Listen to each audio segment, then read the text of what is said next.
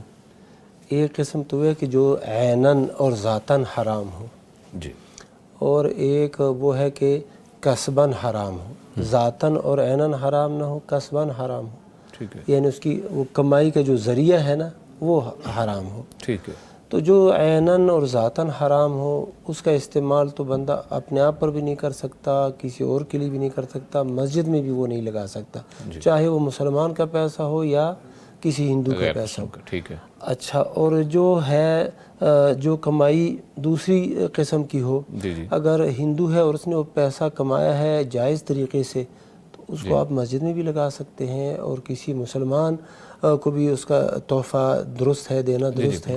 تو یہ تحفے جب کسی کافر کی طرف سے قبول کرنا درست ہے، اللہ کے نبی صلی اللہ علیہ وسلم نے کافروں کے ہدیے اور تحفے قبول کیے ہیں، تو مسجد کے لیے بھی ان کا ہدیہ یا تحفہ قبول کرنا درست ہے۔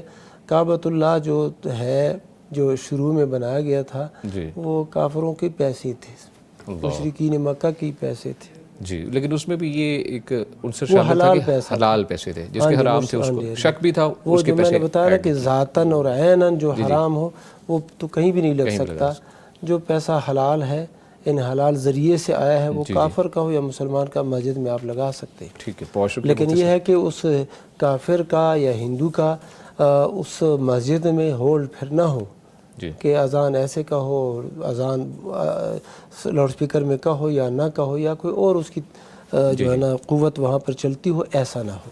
ٹھیک ہے، بہت شکریہ مفتی صاحب۔ مفتی نعمان فاروقی صاحب، مفتی صاحب سوال ہے کہ میاں اور بیوی کا سونا جو ہے، جو سونا ہے اس کو جمع کر کے اگر 7.5 تولے کے قریب بنتا ہو، اس پہ زکوٰۃ واجب ہے یا نہیں؟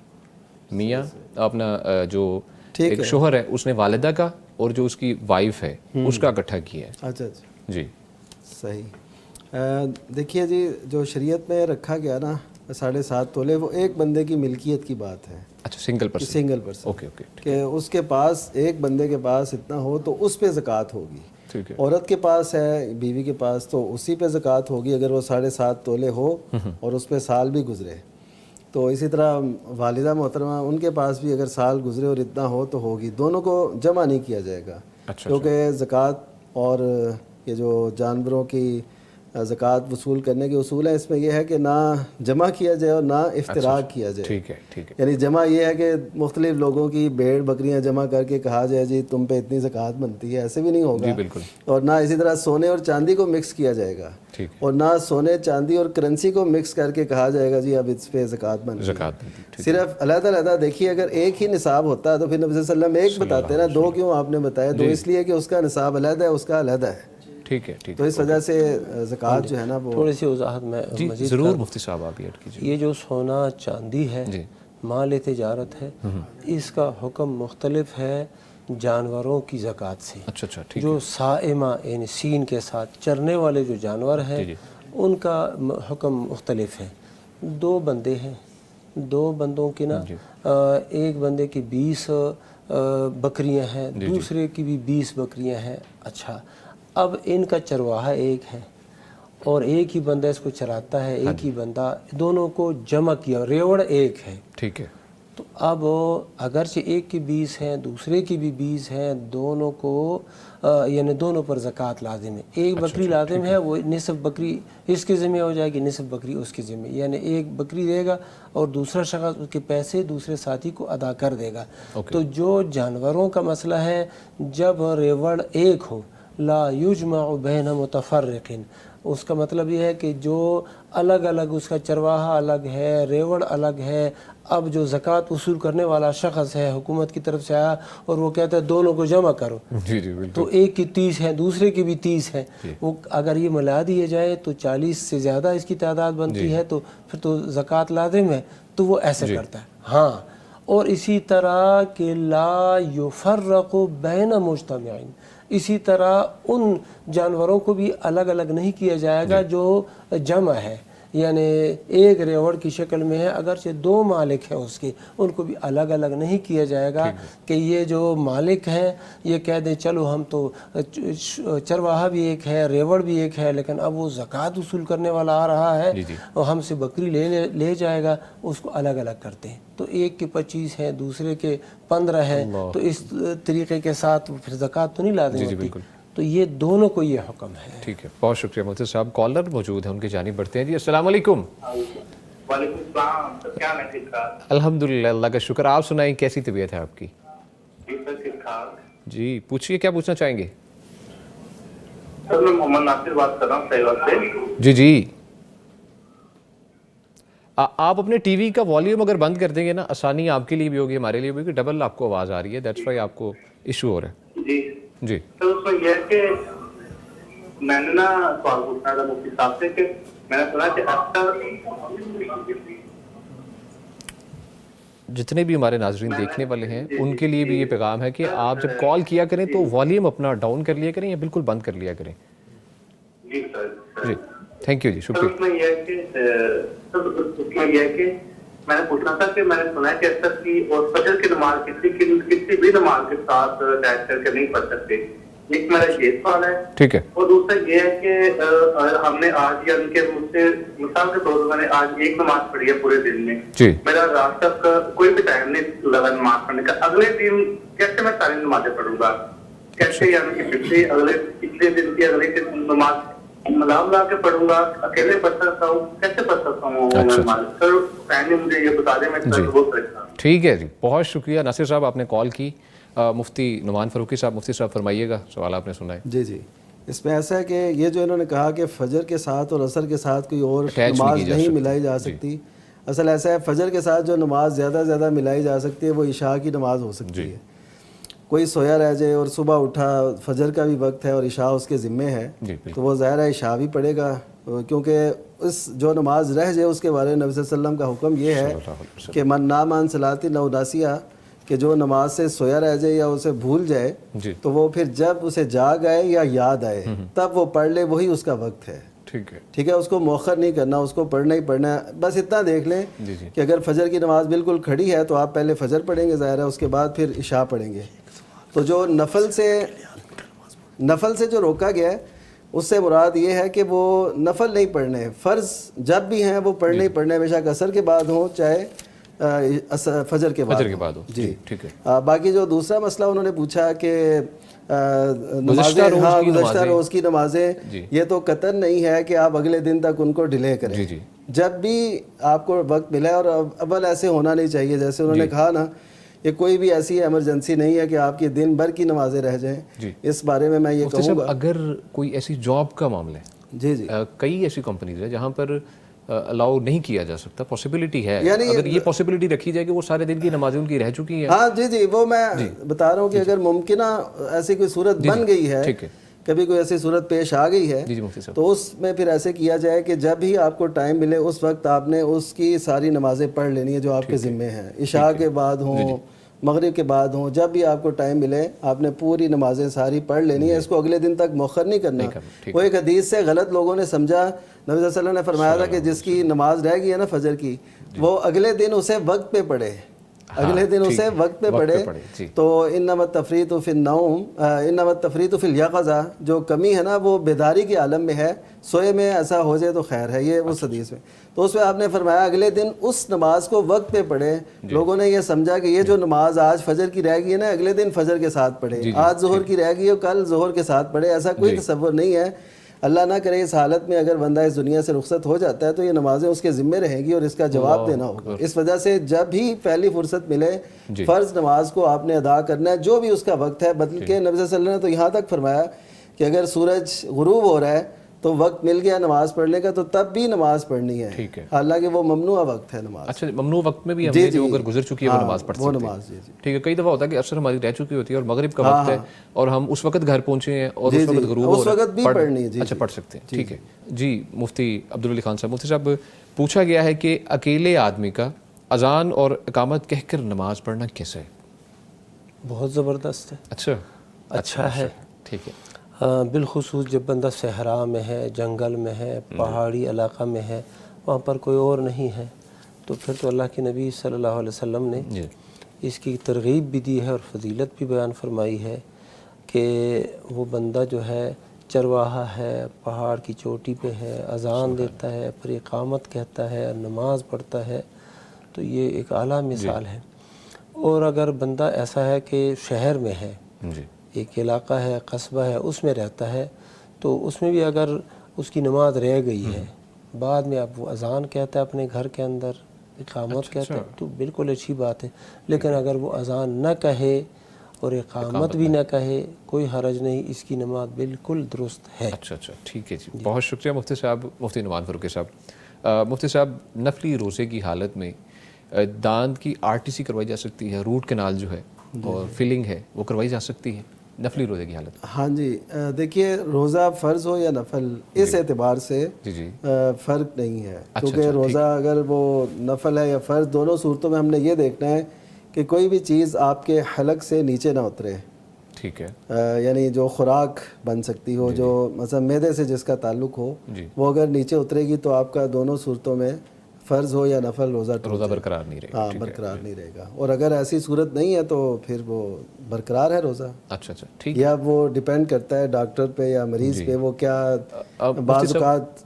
جی کچھ میں نے اپنا بھی علاج کروایا ہوا ہے دانتوں کا کافی, تو اس میں یہ ہوتا ہے کہ اندر کیونکہ وہ میڈیسن ہوتی ہے وہ دانت کے اندر ہی کرتے ہیں اور اس کو واپس وہ کہتے ہیں کہ آپ گرا دیں, کیونکہ وہ ایسا میڈیسن ہوتی ہے وہ اندر لے کے جا نہیں سکتے, وہ مضر صحت بھی ہوتی ہے. جی مضر صحت ہوتی ہے. تو اس صورت میں نہیں ہوگا, روزہ برقرار رہے گا. ٹھیک ہے جی, بہت شکریہ مفتی صاحب. کالر کی جانب بڑھتے ہیں جی. السلام علیکم. جی کیسے ہیں جی آپ؟ الحمدللہ بالکل ٹھیک سر. کیا پوچھنا چاہیں گے مفتی صاحب سے؟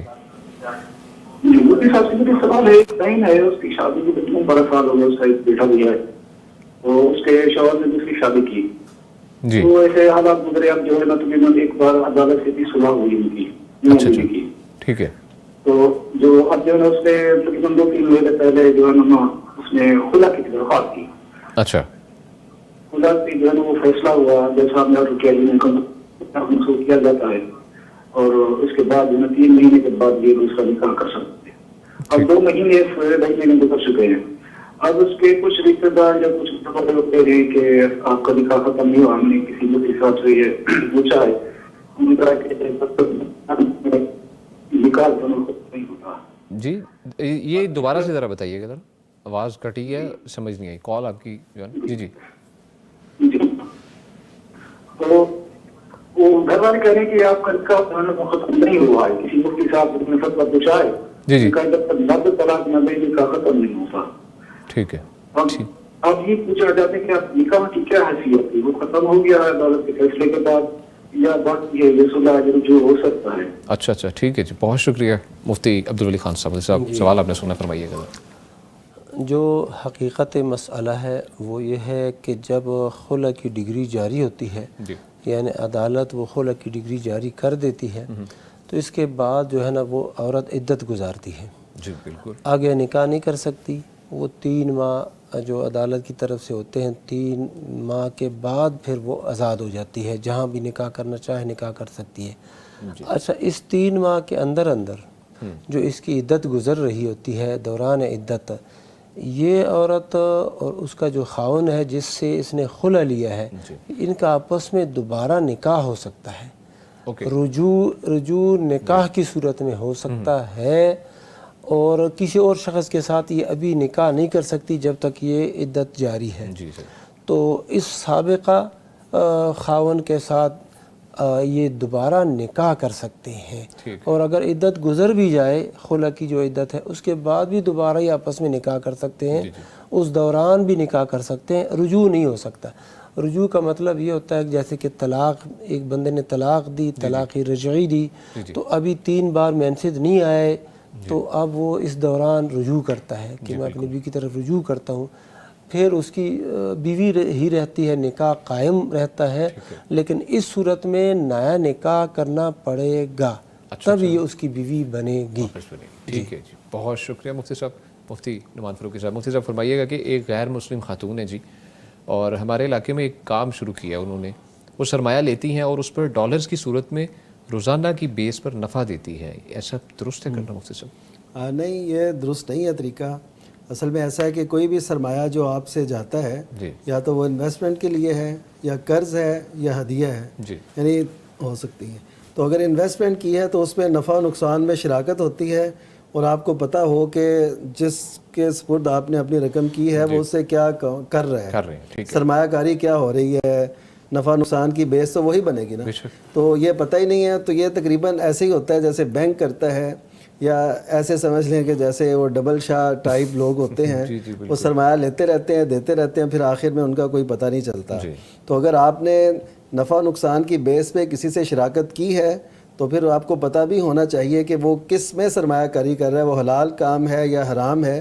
تو اگر حلال ہے تو آپ کی جائز ہوگی، پھر اس میں نفع نقصان کی شراکت پہ آپ شریک ہوں، لیکن وہ ڈیلی بیسس پہ، اور ایسے آپ آج آپ نے جمع کرایا اور کل ہی آپ کو انکم شروع ہو گئی، اور لوگ ایسے پھر اس کی ترویج کرتے ہیں، اس کو پھیلاتے ہیں، اور آج یہی لوگ چاہ رہے ہیں کہ راتوں رات ان کے پاس پیسے آتے رہیں، تو اس وجہ سے معاملات بڑے خراب ہو رہے ہیں۔ بالکل ایسے ہی، اور یہ درست نہیں ہے جی، اور یہ بھی وضاحت کر دوں کہ یہ کام غیر مسلم عورت کرے یا مسلمان عورت کرے، مسلمان مرد کرے یا غیر مسلم مرد کرے، تمام صورتوں میں ناجائز صورت ہے، سود والی صورت ہے۔ ٹھیک ہے جی، بہت شکریہ مفتی صاحب، کالر ہے ان کی جانب بڑھتے ہیں جی۔ السلام علیکم۔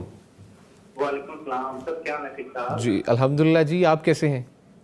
جی سر ٹھیک ٹھاک سر، میں محمد ایان بات کر رہا ہوں ساحل سے۔ جی جی صاحب فرمائیے، کیا پوچھنا چاہیں گے مفتی صاحب سے آپ؟ جی سر، سوال میرا یہ ہے کہ نا ایک تو ہوتا ہے ٹکا کیا ہے ہم لوگوں نے، تو جانور ذبح کیے ہیں، اور اس کا جو گوشت ہے وہ ہم نے تقسیم کر دیا ہے، ٹھیک ہے۔ اب اس میں اب یہ ہو رہا ہے کہ بعض بات نا حقیقہ کیا ہے اور دیگے وغیرہ پکوائی ہیں، مہمانوں کو بلایا، ان کی توازو کی ہے، سب کچھ کیا ہے، یہ ٹھیک ہے؟